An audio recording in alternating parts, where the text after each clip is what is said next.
笔、铅笔盒啊等等，有真侪文具用品，互学生囡会使好好啊景。我今天有买那个画本，然后还有资料夹跟笔，还有笔芯、量角板，然后跟量角器、圆规这样子，就是上课需要啊，跟自己喜欢啊。有买铅笔盒，还有铅笔、自动铅笔。新学期已经开始啊，为了好县内一寡家庭较困难学生囡仔有文具通用，云林县长城国际同济会当年拢会甲斗六市一间册店合作，已经12年啊。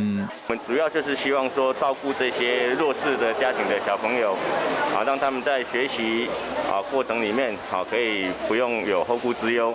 包括斗六、斗南、启东、高坑等乡镇市，这摆总共有85个学生来参加这个活动。学校表示感谢当年同济会斗3工，看到所有学生会使快快乐乐捡家己喜欢的用品，同济会成员嘛感觉真安慰。